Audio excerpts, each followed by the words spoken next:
حق بھی ہے۔ ایک روز کسان حسب معمول اپنے کھیتوں میں گیا ہوا تھا اور گھر میں اس کی بیوی اکیلی تھی۔ یہ دیکھ کر چغل خور کسان کی بیوی کے پاس گیا اور بڑا ہمدرد بنتے ہوئے کہنے لگا، اگر تم برا نہ مانو تو میں تم سے ایک بات کہوں۔ کسان کی بیوی بولی، ضرور کہو، اس میں برا ماننے کی کیا بات ہے؟ چغل خور اور بھی زیادہ ہمدردی جتاتے ہوئے بولا، اس میں تمہارا ہی بھلا ہے۔ یہ سن کر کسان کی بیوی کو کچھ شک سا ہو گیا۔ اس نے دل میں سوچا ہو نہ ہو کہ کوئی خاص بات ضرور ہے۔ یہی خیال کر کے وہ کہنے لگی، پھر تو ضرور کہو وہ کیا بات ہے۔ جواب میں چغل خور بڑے رازدانہ انداز میں بولا، دراصل کسان کوڑی ہو گیا ہے، اس نے اپنی یہ بیماری اب تک تم سے چھپائے رکھی ہے۔ کوڑی ہو گیا ہے؟ کسان کی بیوی نے چونک کر پوچھا۔ اسے بڑا تعجب ہوا۔ یہ بات اس کے لیے جس قدر نئی تھی اس سے کہیں زیادہ حیران کن بھی تھی۔ چغل خور نے جب اپنا تیر نشانے پر بیٹھتے ہوئے دیکھا تو بولا، اگر تمہیں یقین نہ آئے تو آزما کے دیکھ لو۔ اب تو کسان کی بیوی بھی سوچ میں پڑ گئی۔ اس نے دل میں سوچا، ہو سکتا ہے ملازم ٹھیک ہی کہہ رہا ہو، بھلا اس کو مجھ سے ایسا جھوٹ بولنے کی کیا ضرورت ہے؟ لہٰذا اس نے جلدی سے پوچھا، مگر میں کیسے آزماؤں؟ چغل خور جھٹ سے کہنے لگا، اس میں کیا مشکل ہے؟ پھر اس نے اسے سمجھاتے ہوئے کہا، جو آدمی کوڑی ہو جائے اس کا جسم نمکین ہو جاتا ہے۔ اگر تم یہ جاننا چاہتی ہو کہ کسان کوڑی ہو گیا ہے یا نہیں تو کسان کے جسم کو زبان سے چاٹ کر دیکھ سکتی ہو۔ کسان کی بیوی کو چغل خور کی یہ تجویز پسند آئی۔ اس نے سوچا اس سے نوکر کے جھوٹ کا پتہ چل جائے گا۔ اس نے کہا، اچھا، کل جب میں کسان کا کھانا لے کر کھیتوں میں جاؤں گی تو کسان کے جسم کو چاٹ کر ضرور دیکھوں گی۔ چغل خور کسان کی بیوی سے یہ باتیں کر کے سیدھا کھیتوں کی طرف چل دیا جہاں کسان پہلے ہی سے کھیتی باڑی کے کاموں میں لگا ہوا تھا۔ دراصل ان دنوں فصل پک چکی تھی جس کی وجہ سے کسان 2 روز سے اپنے گھر نہیں گیا تھا۔ اسے رات کو بھی کھیتوں میں رہنا پڑتا تھا۔ چغل خور کسان کے پاس پہنچا اور اس سے بڑی رازداری سے کہنے لگا، تم ادھر کھیتوں میں کام کرتے پھر رہے ہو اور ادھر تمہاری بیوی پاگل ہو گئی ہے۔ کسان بڑا حیران ہوا۔ اس نے تعجب سے پوچھا، یہ تم کیا کہہ رہے ہو؟ چغل خور نے اسے یقین دلاتے ہوئے کہا، سچ کہہ رہا ہوں، وہ تو پاگل پن میں آدمیوں کو کاٹنے کو دوڑتی ہے۔ کسان سارا کام کاج چھوڑ کر سوچ میں پڑ گیا۔ اس نے اپنے دل میں سوچا، نوکر ٹھیک ہی کہہ رہا ہوگا، بھلا اس سے کسی قسم کا جھوٹ بولنے کی کیا پڑی ہے؟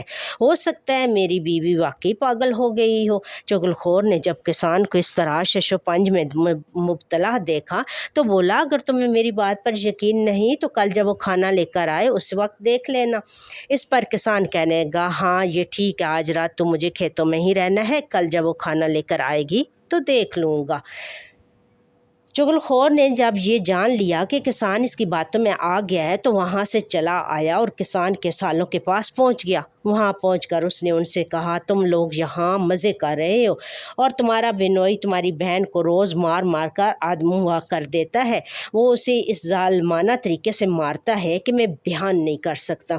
کسان کے سالوں نے چغل خور کی یہ بات سنی تو بہت پریشان ہوئے، لیکن انہوں نے اس سے کہا، مگر ہماری بہن نے تو ہمیں یہ کبھی نہیں بتایا۔ اس پر چغل خور بولا، وہ بیچاری شرم کے مارے تمہیں کچھ نہیں بتاتی، ورنہ اسے تو کسان بری طرح مارتا پیٹتا ہے کہ وہ ہلکان ہو جاتی ہے، کھیتوں میں سب کے سامنے اس کی بے عزتی کرتا ہے، لیکن ہم تمہاری بات پر کیسے یقین کر لیں؟ اس پر چغل خور جھٹ سے بول پڑا، اگر تم لوگ یہ سمجھ رہے ہو کہ میں جھوٹ بول رہا ہوں تو کل دوپہر کو جب تمہاری بہن کھانا لے کر کھیتوں میں جائے گی اس وقت تم خود ہی اپنی آنکھوں سے دیکھنا کسان اسے کس طرح مارتا ہے۔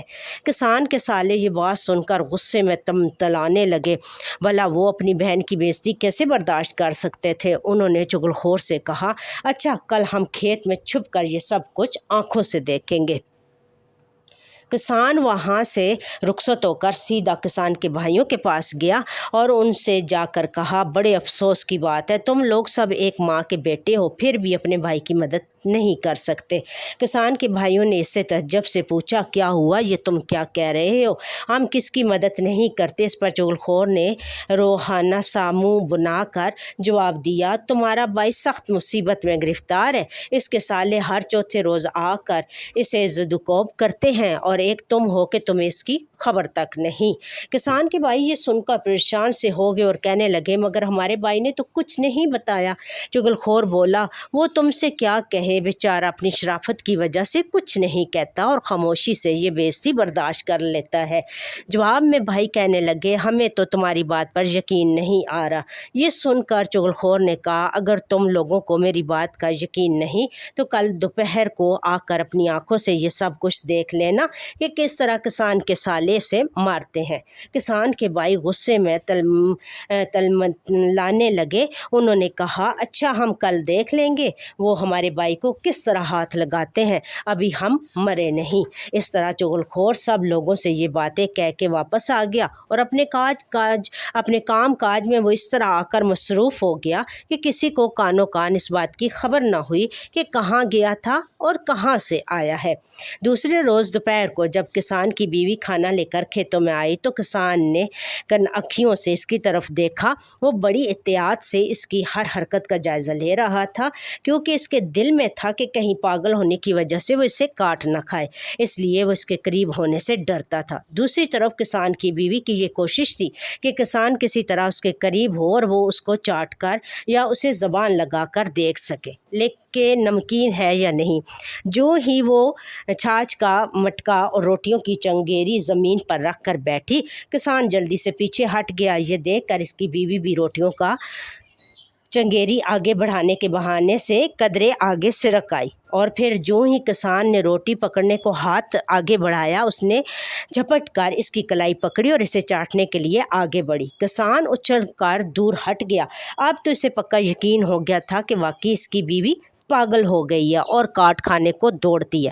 کسان کو نوکر کی کہی ہوئی بات سچ معلوم ہو رہی تھی۔ ادھر اس کی بیوی نے جب یہ دیکھا کہ کسان اسے جسم چاٹ کر دیکھنے نہیں دے رہا تو اسے اس بات کا پکا یقین ہو گیا کہ کسان واقعی کوڑی ہو گیا ہے اور نوکر ٹھیک کہہ رہا تھا۔ اس نے ایک بار پھر آگے بڑھ کر کسان کی کلائی پکڑنے کی کوشش کی۔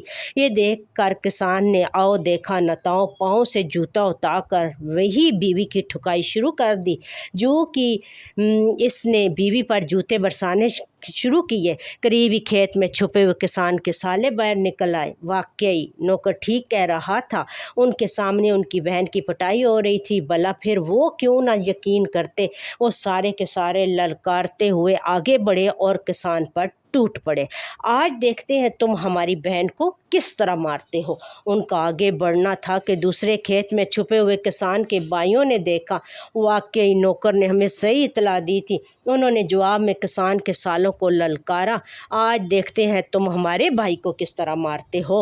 اور اس کے بعد وہ سب ایک دوسرے پر بل پڑے اور وہ سر پٹول ہوئی، لاٹھیاں چلیں، سب کے خون میں نہا گئے۔ ارد گرد کے کھیتوں میں کام کرنے والے دوسرے لوگ بھاگ کر آئے اور انہوں نے بیچ بچاؤ کروا کے انہیں ایک دوسرے سے الگ کیا۔ پھر جب ان سب کا غصہ قدرے کم ہوا تو ان سے لوگوں نے پوچھا تم لوگ اس طرح کیوں لڑ رہے تھے۔ اس پر سب نے اپنی اپنی بات بتائی کہ یوں نوکر ہمارے پاس آیا تھا اور اس نے یہ بتایا تھا۔ اسی طرح جب سب اپنی اپنی بات بتا چکے تو پتہ چلا کہ یہ سب کچھ چغل خور کا کیا درا ہے۔ وہ سارے کے سارے مل کر چغل خور کی تلاش میں چلے لیکن اس وقت تک چغل خور وہ گاؤں چھوڑ کر کہیں اور جا چکا تھا۔ کہتے ہیں وہ دن اور آج کا دن چغل خور کا کہیں پتہ نہ چل سکا۔ یہی وجہ ہے کہ آج بھی کوئی چغل خور یہ نہیں مانتا کہ وہ چغل خور ہے۔ دراصل اسے اس بات کا ڈر ہے کہ اگر اس نے یہ بات تسلیم کر لی کہ وہ چغل خور ہے تو کسان، اس کے سالے اور اس کے بھائی اسے زندہ نہیں چھوڑیں گے، اسی لیے ہر چغل خور کہنے پر ناراض ہو جاتا ہے۔ مور انفارمیٹیو ویڈیو کے لیے میرے چینل کو سبسکرائب کریں اور میں ویڈیو کو لائک شیئر کمنٹ کر دیجئے۔ تھینک یو، جزاک اللہ خیر کثیرہ۔